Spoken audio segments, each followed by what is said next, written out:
नागपुर गांव के वासी चुड़ैल के चारों तरफ खड़े हो गए ताकि वो भाग ना सके और चुड़ैल को इच्छाधारी नागिन बहुत मार रही थी।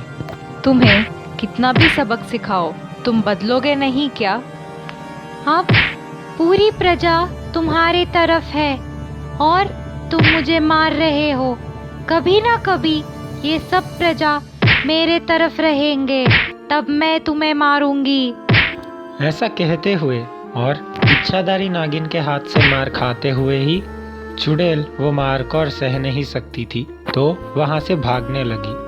सारी प्रजा उसे पकड़ने के लिए उसके पीछे भाग रहे थे। कैसे भी करके ये प्रजा को मेरे तरफ करना पड़ेगा और फिर उस इच्छाधारी नागिन को सबक सिखाना होगा। ऐसा कहकर वो वहां से गायब हो गई।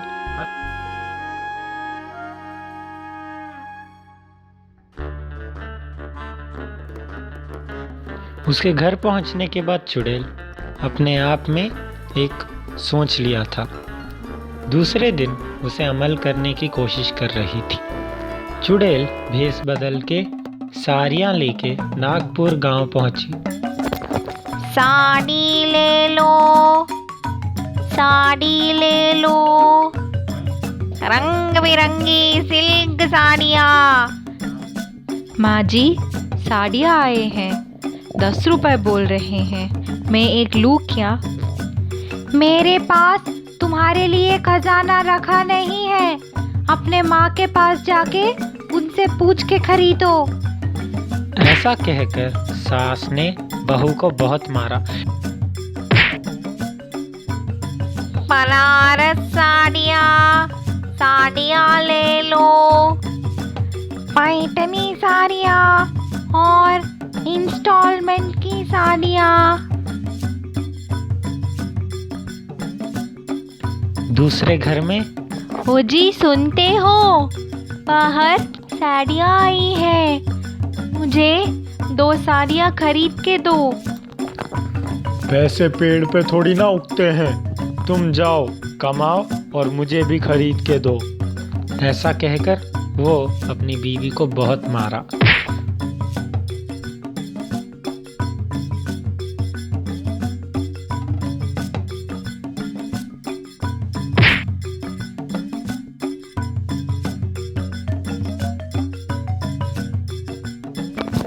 ₹10 देंगे, साड़ी ले लो। क्लियरेंस सेल और थोड़े ही साड़ियाँ बची है।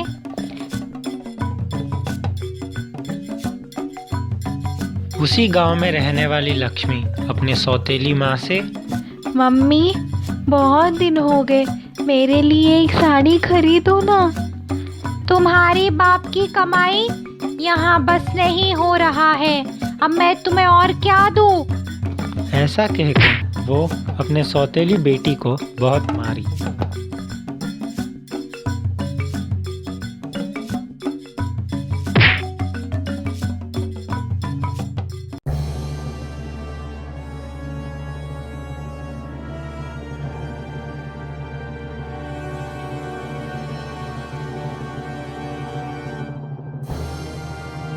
पर वो लोग समय देख के चुड़ैल के पास से साड़ियाँ खरीदे।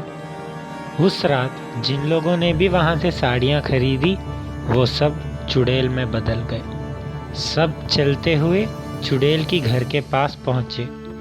मेरे सारे चुड़ैल देशवासियों, आप सबका स्वागत है।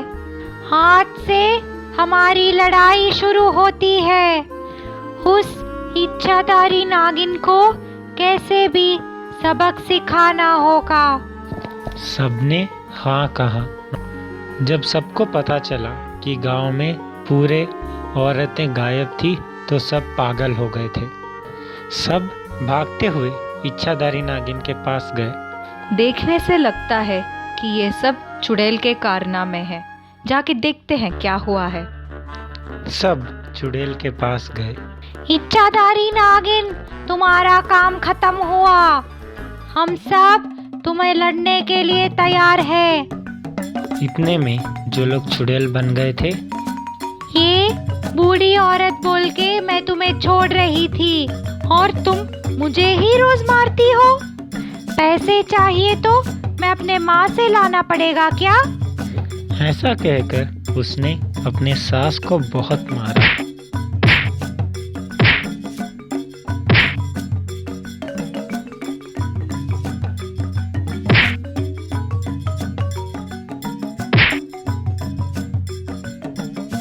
नहीं नहीं, मैं तुम्हें और कुछ भी नहीं करूँगी। तुम्हें अगर पैसे चाहिए तो मैं ही तुम्हें दूंगी। क्या रे मेरा पति, तुम्हारे सर पे 100 रुपए रखे तो फिर भी तुम्हें कोई 1 रुपए में भी नहीं खरीदेगा। मैं तुम्हें खमा के दूंगी क्या? ऐसा कहकर उसने अपने पति को बहुत मारा।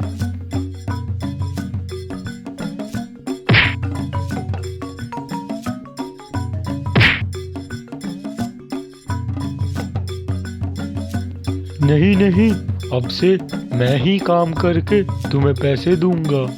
क्या है सौतेली माँ, मैं तुम्हें कितना इज्जत देती हूँ, तुम मुझे ही मारती हो। ऐसा कहकर वो सौतेली माँ को बहुत मारी।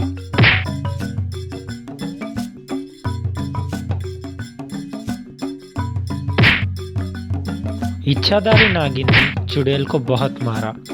ये मार चुड़ैल सह नहीं पाई और सबको वापस मामूल बदल दी। चुड़ैल वहाँ से गायब हो गई। चुड़ैल ने जो काम किया वो अच्छा ही हुआ।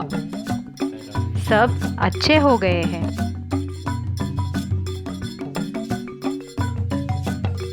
जितने भी बार सीता की सौतेली माँ ने उसको मारने की कोशिश की, हर बार उसकी कोशिश नाकामयाब रही, क्योंकि इच्छाधारी नागिन ने उसे बचाया। तो इच्छाधारी नागिन नागराज से ये पूछ रही थी कि वो हमेशा के लिए कैसे सीता के परेशानियां रोक सकेगी। तुम एक काम करो, ये जादुई छड़ी उसे दे दो और इसी के साथ साथ डायनासोर वर्ल्ड में लेके जाके उसे लिलीपुट्स के साथ परिचय करा दो। तो जब भी सीता मुश्किल में होगी वो लिलीपुट्स इसे बचा लेंगे। ऐसा कह के उसने वो जादुई छड़ी इच्छाधारी नागिन को दी। इच्छाधारी नागिन ने ये जादुई छड़ी लेके अपनी बेटी के पास गई।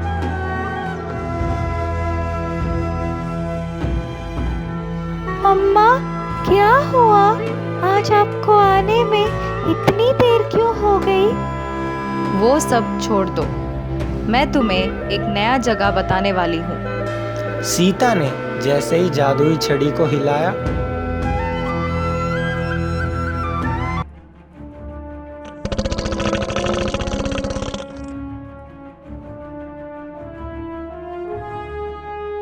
वो लोग दोनों डायनासोर वर्ल्ड में पहुंच गए।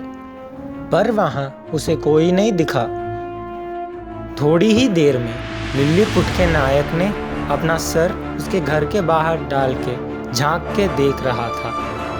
उसने जैसे ही इच्छाधारी नागिन को देखा, ओह, तुम ही हो। मैं सोच रहा था कि कोई दुश्मन है, इसीलिए अंदर भाग रहा था। ऐसा कह के चलते हुए घर के बाहर आया। बताओ क्या हुआ? थोड़े चुड़ैलों ने हमारे डायनासोरों को अपने कब्जे में लिया है और जहाँ भी हमारे लिलीपुट दिख रहे हैं उन्हें उठा के लेके चले जा रहे हैं। उनको आपके साथ क्या काम है? अगर वो उनके भगवान के लिए हमें बलि चढ़ाएंगे तो वो लोग बहुत शक्तिशाली हो जाएंगे, इसीलिए हमें उठा के लेके जा रहे हैं। उतने में ही थोड़े लिलीपुट्स दुश्मन दुश्मन कह के भाग रहे थे। हवा में डायनासोर उड़ रहे थे। हवा में उड़ के जो चुड़ैल आ रही थी, वो जो जमीन पे लिलीपुट भाग रहे थे उसे उठा के उड़ गई।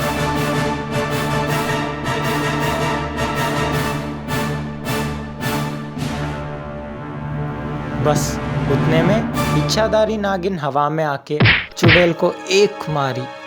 बस वो लिलीपुट को छोड़ के चुड़ैल भाग गई। जमीन पे जो डायनासोर पे बैठ के चुड़ैल आ रही थी, वो इच्छाधारी नागिन के पास आके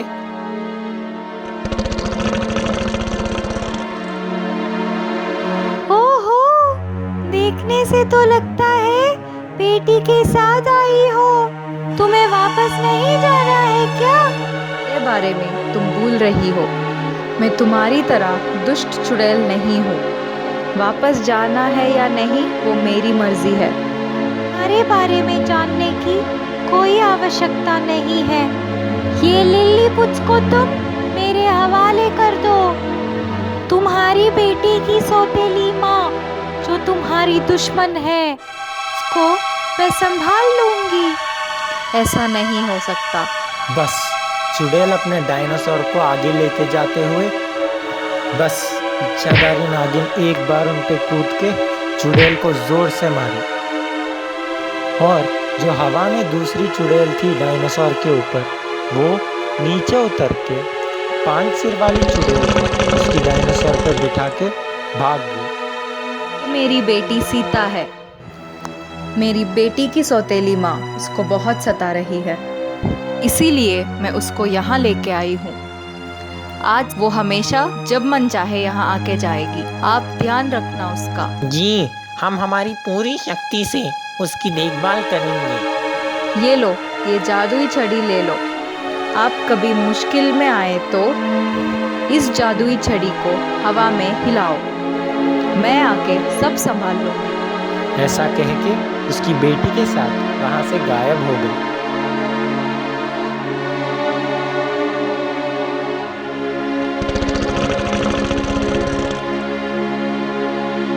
सीता, तुमने देखा ना, जादुई छड़ी के साथ तुम मुझे बुला सकती हो और लिलीपुट आइलैंड भी जब चाहो जा सकती हो। तुम्हें जो चाहे तुम वो कर सकती हो। अच्छे कामों के लिए उसकी उपयोग करो। ऐसा कह के वहाँ से गायब हो गई। क्या है कि माताजी अभी तक नहीं उठी, अब तक बाहर नहीं आई। कहानी आगे देखिए।